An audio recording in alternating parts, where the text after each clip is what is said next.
నమస్తే. వారసులు వస్తున్నారు.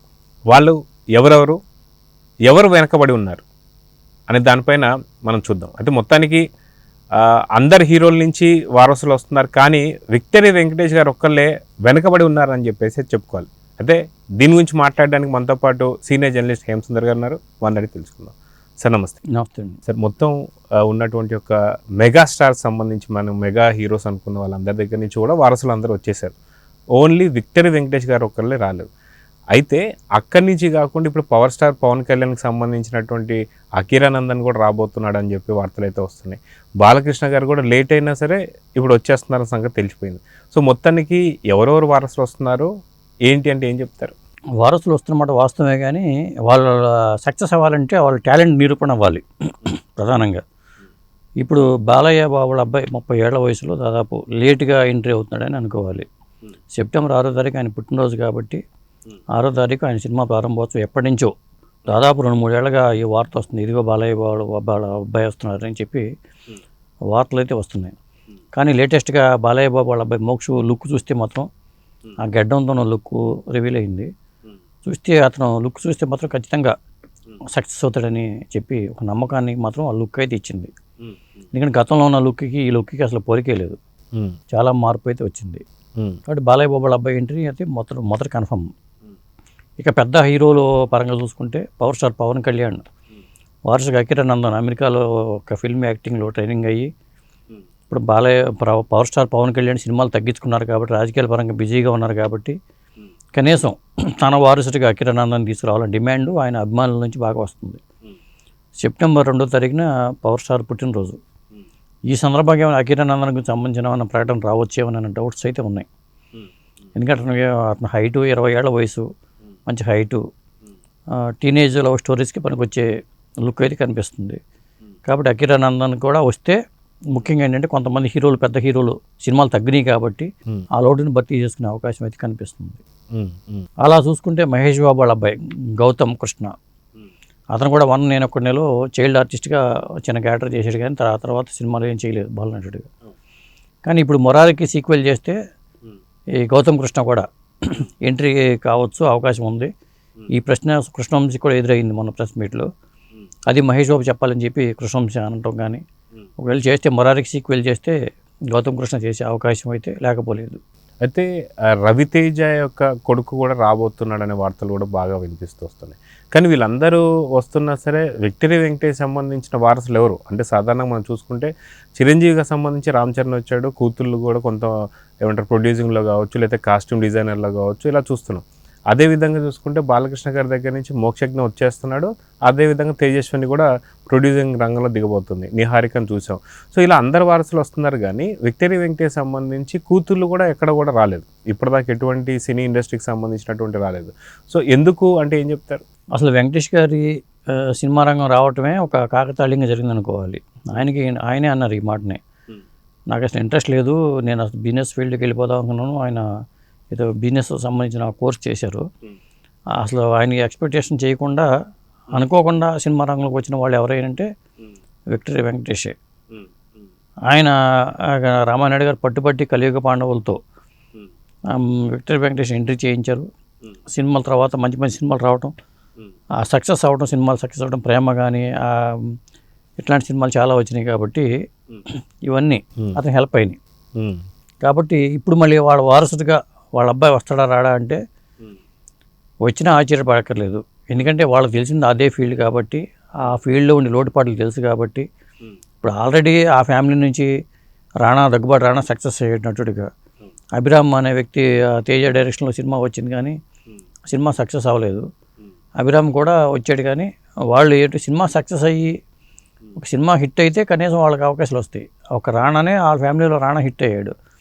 వెంకటేష్ కొడుకు ఈ హీరోగా ఉన్నాడు కాబట్టి వెంకటేష్ వాళ్ళ అబ్బాయి వస్తే మాత్రం ఖచ్చితంగా లేట్గా ఎంట్రీ కావచ్చు, అవకాశం ఉంది, రావడం చెప్పలేము కూడా, అవకాశం ఉంది. ఇక నందమూరి ఫ్యామిలీ నుంచి 4వ తరం వారసుడు కూడా మళ్ళీ తారక రామారావు పేరుతోనే రాబోతున్నాడు. హరికృష్ణ గారి మనవడు జానకిరామ కొడుకుని వైవి చౌదరి గారే ఎంట్రీ చేయించబోతున్నారు. ఆ సినిమాకి సంబంధించిన పూజా కార్యక్రమాలు కానీ ఇవన్నీ జరిగినాయి. కాబట్టి ఇలా చూసుకుంటే వారసుల జాబితా అయితే చాలానే ఉంది. మనకి పెద్ద హీరోలు, స్టార్ హీరోలు సినిమాలు తగ్గినా కానీ ఆ లోటుని భర్తీ చేసేలాగా ఈ వారసులు వస్తున్నారని చెప్పొచ్చు. అయితే మొత్తానికి వారసులు ఇంతమంది వచ్చినా సరే వాళ్ళ వారసత్వాన్ని నిలబెడతారా, విజయాలు అందుకుంటారా అంటే కొంత సందేహాలే ఉంటాయి. ఎందుకంటే దర్శక దిగ్గజమైనటువంటి ఒక దాసరి నారాయణరావుకి సంబంధించిన వాళ్ళ కొడుకు కావచ్చు, లేదా రాఘవేంద్రరావు గారి కొడుకు కావచ్చు, ఇలాంటి వాళ్ళందరినీ కూడా మనం గతంలో చూసాం, కానీ అలరించలేకపోయారు.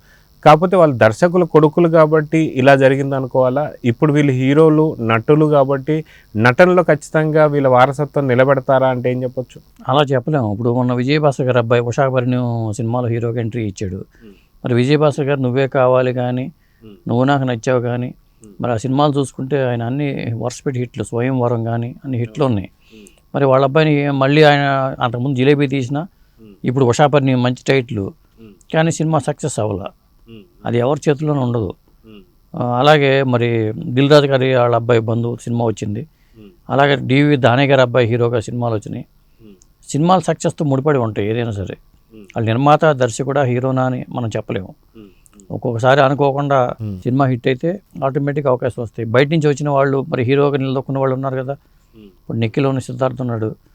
అతను మరి ఆటోమేటిక్ హ్యాపీ డేస్తో అతను ఎంట్రీ ఇచ్చినా కానీ, ఆ తర్వాత మంచి సినిమాలు పడటం కానీ, ఆ కార్తికేయ లాంటి హిట్లు రావడం అనే దాంతో కెరీర్ మారిపోయింది. అలాగే నాని లాంటి వ్యక్తిని తీసుకుంటే మరి బయట నుంచి వచ్చిన వ్యక్తే, గాడ్ ఫాదర్లో ఎవరు లేరు, అయినా సరే టాలెంట్తో పైకి వచ్చిన వ్యక్తి. ఇక రవితేజ అలా టాలెంట్తో చాలా కష్టాలు పడి అసిస్టెంట్ డైరెక్టర్గా పనిచేసుకుంటూ ఆయన స్వయం కృషితో పైకి వచ్చాడు. వాళ్ళ అబ్బాయిని తీసుకురావడానికి ఈజీ అవుతుంది. కాకపోతే అది వాళ్ళ అబ్బాయి నిరూపించుకోవాలి, సక్సెస్ అవ్వాలా లేదా అనేది. మరో పక్క శ్రీకాంత్ మరి వాళ్ళ అబ్బాయిని కూడా తీసుకొచ్చారు, రాఘవేంద్ర గారి చేతిలో పెట్టారు. అయినా సరే అతనికి మలయాళ సినిమాల్లో అవకాశం వస్తుంది. ఆ కుర్రాడు కాకపోతే రేపైనా అవకాశాలు రావచ్చు కూడా. అయితే సూపర్ స్టార్ మహేష్ బాబు గారు అన్న కొడుకు రమేష్ బాబు గారి కొడుకు కూడా వస్తున్నారని చెప్పే వార్తలు వస్తున్నాయి. ఎంతవరకు నిజం ఉందంటే? అది కూడా నిజమే. ఎందుకంటే ఇప్పుడు గల్లా జయదేవ్ వాళ్ళ అబ్బాయి కూడా హీరోగా ఎంట్రీ ఇచ్చారు. అలాగే ఇప్పుడు గౌతమ్ కృష్ణ అన్నయ్య రమేష్ బాబు వాళ్ళ, ఎందుకంటే అప్పుడు సమ్రాట్ సినిమాతో రమేష్ బాబు ఎంట్రీ జరిగింది. భారీగా అప్పుడు ప్రారంభోత్సవాలు ఇవన్నీ జరిగినాయి కృష్ణ గారి అబ్బాయి రమేష్ బాబుది. కానీ ఆ తర్వాత కొన్ని చేసిన బెజవాడ రౌడీ అని, ఇట్లా బజార్ రౌడీ అని ఇట్లా కొన్ని సినిమాలు చేసినా కానీ ఆ తర్వాత రమేష్ బాబు తెర వెనక్కి వెళ్ళిపోతే నిర్మాతగా మరి అర్జున్ లాంటి సినిమాలు చేయటం ఇవన్నీ జరిగినాయి. నిర్మాతగా అతను సక్సెస్ కొంతవరకు మంచి సినిమాలు చేసాడు అతను.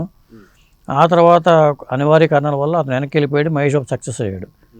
మహేష్ బాబు కూడా లావుగా ఉండేవాడే, కానీ తను బాడీ మెయింటైన్ చేసుకుంటూ క్లిక్ అయ్యాడు. ఇప్పుడు కృష్ణ గారి అబ్బాయి రమేష్ బాబు తనయుడు, ఆ కుర్రాడు కూడా మంచి ఒడ్డు పొడుగు చక్కగా ఉన్నాడు. లోవర్ బాయ్ ఇమేజ్తో అతను కూడా సినిమాలు చేసే అవకాశం ఉంది. అతను కూడా ట్రయల్స్లో ఉన్నాడు. ఇట్లా చూసుకున్నప్పుడు మరి ఆదిశేషి గారి వారసులు, కృష్ణ గారి బ్రదర్ ఆదిశేషి గారి వారసులు కూడా వస్తున్నారని టాక్స్ అయితే వినిపిస్తున్నాయి. ఇట్లా సినిమా ఫీల్డ్లో ఉన్నవాళ్ళు ఏంటంటే వాళ్ళకి ఈజీ అవుతుంది ఎంట్రీకి. కాబట్టి ఆ తర్వాత వాళ్ళు సక్సెస్ అవుతారు లేదా అనేది సినిమాలను బట్టి, ఆ సినిమా హిట్ అయితే ఆటోమేటిక్గా వస్తాయి. ఈ రోజుల్లో హిట్ రావడం అనేది చాలా కష్టమైన పని. నరేష్ గారి కొడుకు కూడా వచ్చారు కానీ అంతగా ఆకట్టుకోలేకపోయారు. సో మొత్తానికి వారసులందరూ విజయాలు అందుకోరు, లేదా వారసులందరూ కూడా విజయాలు దక్కవు అనేది కాదు. సో లక్ ఫ్యాక్టర్ కూడా అని అనుకోవచ్చు అంట. ఇప్పుడు గోవర్ధన్ అనే వ్యక్తి మరి సినిమాల్లో ప్రయత్నాలు చేసుకుని చివరికి సీరియల్స్లో నటించిన, ఫిల్మ్ ఇన్స్టిట్యూట్లో చేరి యాక్టింగ్ కోసం ట్రయల్ చేసిన వ్యక్తి. ఆ గోవర్ధన్ వాళ్ళ అబ్బాయి విజయ్ దేవరకొండ, ఆనంద్ దేవరకొండ. ఆయన తండ్రి సక్సెస్ కాకపోయినా కొడుకులు సక్సెస్ అయ్యారు. ఇట్లా ఒక్కొక్కసారి కొన్ని అనుకోకుండా జరుగుతూ ఉంటాయి. ఇక వీళ్ళ వారసత్వాలు అనేవి ఒక్కోసారి జనం యాక్సెప్ట్ చేయడం అనేది సినిమా హిట్ని బట్టి ఆధారపడి ఉంటుంది. ఇప్పుడు చైల్డ్ ఆర్టిస్ట్గా వచ్చిన తేజకి బ్యాక్గ్రౌండ్ లేదు, అతను చైల్డ్ ఆర్టిస్ట్గా సినిమాలు చేశాడు. ఇప్పుడు హనుమాన్ లాంటి సక్సెస్ కానీ ఇవన్నీ కొన్ని సినిమాలు సక్సెస్ పడటంతో తేజకి మంచి సినిమాలు వచ్చినాయి. మరి పీబీఎస్ ఆనందవర్ధన్ ఒక బాలనటుడు ఉండేవాడు, అప్పట్లో పెద్ద పేరు, జగద్బాబుతో సినిమా కూడా చాలా పెద్ద హిట్ అయింది. ఆ పీబీ శ్రీనివాస్ గారి మనవడు సింగరు, అతను కూడా ఒక హీరోగా ఎంట్రీ ఇవ్వబోతున్నట్టుగా వార్తలు వస్తున్నాయి. ఇట్లా వస్తున్నారు. కానీ చైల్డ్ ఆర్టిస్టులుగా వచ్చి సక్సెస్ అయిన వాళ్ళు ఉన్నారు, కొంతమంది ఉన్నారు. చాలా సినిమాలు చైల్డ్ ఆర్టిస్ట్గా బిజీగా ఉండి బాలాదిత్య వెనక్కి వెళ్ళిపోయాడు. సినిమాలు లేవు బాలాదిత్యకి. అది ఎవరి చేతిలో లేదు. సినిమాల సక్సెస్ని బట్టి, అతను స్క్రీన్ ప్రెజెన్స్ బట్టి ఇవన్నీ ఆధారపడి ఉంటాయి. సో మొత్తానికి ఏదైతే తెలుగు సినిమా ఇండస్ట్రీకి సంబంధించి ఇప్పుడు చూస్తే పూర్తిగా కల్కి లాంటివి కావచ్చు, బాహుబలి లాంటి సినిమాలు కావచ్చు, లేదా RRR కావచ్చు, ఇలాంటి భారీ భారీ సినిమాలతో తెలుగు ఇండస్ట్రీకి ఇప్పుడు మంచి పేరు వచ్చింది. సో ఈ బేస్ అనేది ఖచ్చితంగా ఇప్పుడు వచ్చే వారసులందరికీ ఒక పెద్ద బేస్మెంట్ అని అనుకోవచ్చా? ఒక మంచి పునాది అయితే నిర్మిస్తున్నారని చెప్పి అనుకోవచ్చా? వాళ్ళు పునాది వేస్తారు, పునాది స్ట్రాంగ్గా ఉండాలనే కోరుకుని వాళ్ళు యాక్టింగ్ ఇన్స్టిట్యూట్లో ట్రైనింగ్లు ఇప్పిస్తున్నారు, రకరకాల ట్రైనింగ్లతో వస్తున్నారు వాళ్ళు. కానీ వచ్చిన తర్వాత ఇప్పుడు నాగార్జునకి విక్రమ్ సినిమాతో ఎంట్రీ ఇచ్చాడు. అది హీరో అనే సినిమా, జాకీ ష్రాఫ్ చేసిన సినిమా, అది హిందీలో పెద్ద హిట్. ఇక్కడ విక్రమార్జునరావు గారిని డైరెక్టర్గా పెట్టి నాగార్జున ఎంట్రీ చేయించారు. కానీ సినిమా పెద్దగా ఆడలా, అసలు డైలాగ్ పలకటమే రాదు నాగార్జునకి అన్న టాక్స్ వచ్చినాయి అప్పట్లో. కానీ ఆ తర్వాత నాగార్జున తన ఇమేజ్ని పెంచుకుంటూ వెళ్ళాడు. నాగేశ్వర గారు అప్పుడు వెంకటక్ని, నాగార్జునక్ని వీళ్ళు నిర్మాతలు, కానీ వీళ్ళ పేర్లు పడేవి అన్నపూర్ణ బ్యానర్ మీద. కానీ ఆ తర్వాత నాగార్జున తను సక్సెస్ అయ్యి ఆ శివ లాంటి సినిమాలు కానీ ఇవన్నీ ఉన్నాయి. ఇప్పుడు రేపు పుట్టినరోజు సందర్భంగా ఆయన మాస్ సినిమా కూడా రిలీజ్ కాబోతుంది. కానీ అట్లాంటి నాగార్జున మరి నాగచైతన్య విషయంలో కొంత సక్సెస్ అయిన, అఖిల్ విషయంలో మళ్ళీ వారసత్వం విషయంలో మరి అఖిల్కి సరైన సినిమాలు రాకపోవడం, ఇవన్నీ ఎవరి చేతిలో లేదు. అది హీరో కావచ్చు, డైరెక్టర్ కావచ్చు, నిర్మాత కావచ్చు. సక్సెస్ వస్తేనే అతని మనుగడ ఆధారపడి ఉంటుంది. సో చూద్దాం సార్, ఖచ్చితంగా మంచి బేస్ అయితే ఇప్పుడు తెలుగు ఇండస్ట్రీకి అయితే ఉంది. కానీ వారసులు వచ్చి నిలబెట్టుకుంటారా లేదా అనేది లక్ ఫ్యాక్టర్ కూడా అవుతుండొచ్చు. చూద్దాం ఏం జరుగుతుంది. నమస్తే.